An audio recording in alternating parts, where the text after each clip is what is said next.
For years, businesses focused mainly on products and services. A restaurant sold food, a retailer sold clothes, a streaming platform sold movies, a gym sold fitness.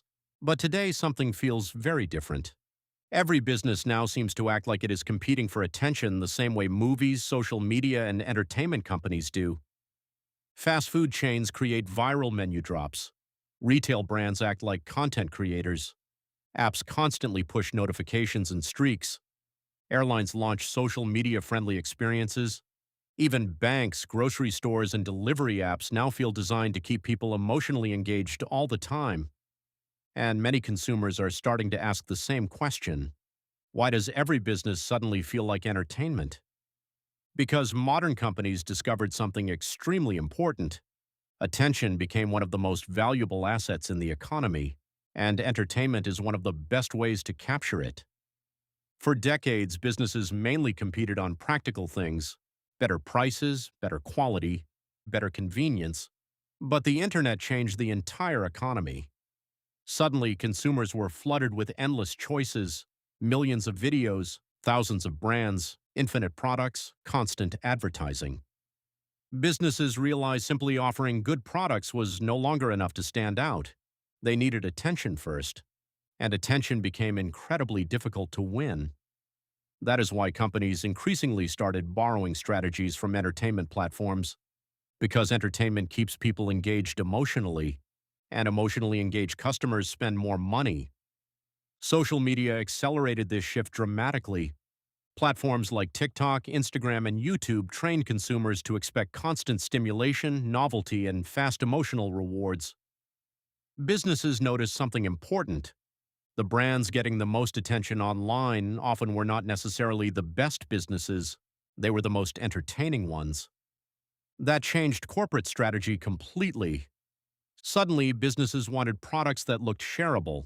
Restaurants created visually dramatic meals designed for social media. Retailers launched limited-time drops that felt like events. Brands started using humor, memes, and viral trends constantly.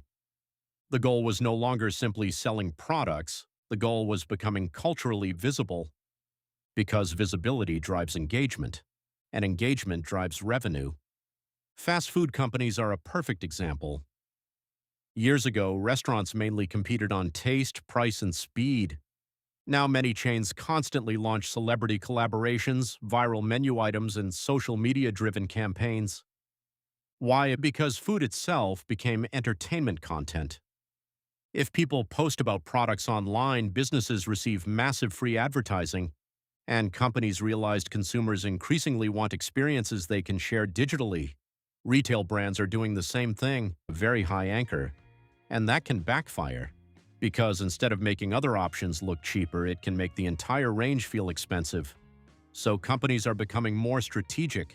They introduce mid-tier options first, they highlight value, they make the pricing feel accessible, and then, only if the customer looks deeper, they reveal the top-tier option.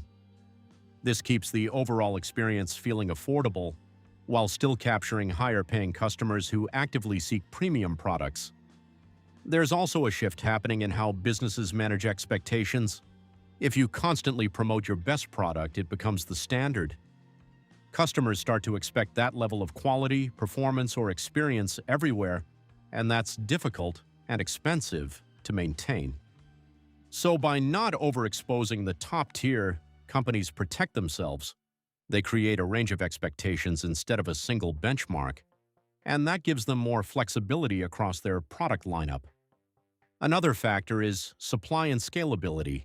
Sometimes the best products are harder to produce. They may rely on limited materials, specialized processes, or tighter quality control.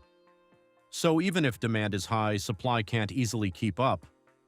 In that situation, pushing the product aggressively would create problems: stock shortages, long wait times, customer frustration. So instead, businesses manage demand by limiting visibility. They let the product sell, but at a controlled pace. There's also a strategic role that these hidden products play. In many cases, they act as reference points. Even if most customers don't buy them, their presence influences perception. They signal quality, they elevate the brand, They make mid-tier products feel more valuable by comparison, so the product doesn't need to be the bestseller, it just needs to exist. And that's enough to shape how customers think. Another interesting reason is customer segmentation. Not all customers are looking for the same thing. Some want the best, regardless of price. Others want the best value, and many fall somewhere in between. If a company pushes its best product too aggressively, it risks alienating price-sensitive customers. They may feel like the brand is too expensive or not for them, so instead businesses create different entry points, they lead with accessible options, and allow premium customers to discover the top tier on their own. This makes the brand feel more inclusive, while still capturing high-value buyers. There's also a behavioral element. People often feel more satisfied when they believe they've found something themselves. When a premium product is slightly hidden, it feels like a discovery, a smart choice, something they selected, not something that was pushed on them. And that can actually increase the likelihood of purchase, because the decision feels more personal. Another layer to this is competition.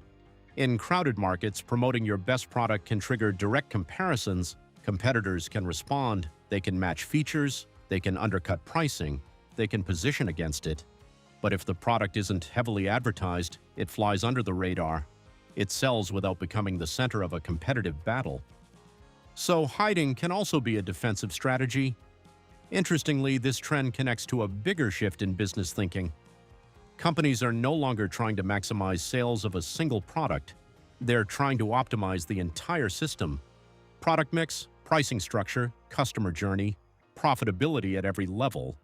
And in that system, the role of each product is different. Some drive volume, some drive margins, some build brand, and some, like the best products, influence perception without needing to dominate sales. So what looks like hiding is actually positioning. It's about guiding behavior, managing expectations, and balancing profitability. Because in 2026, success isn't just about having the best product. It's about knowing when and how to show it. And sometimes the smartest move is not putting your best offering in the spotlight, but letting it work quietly in the background.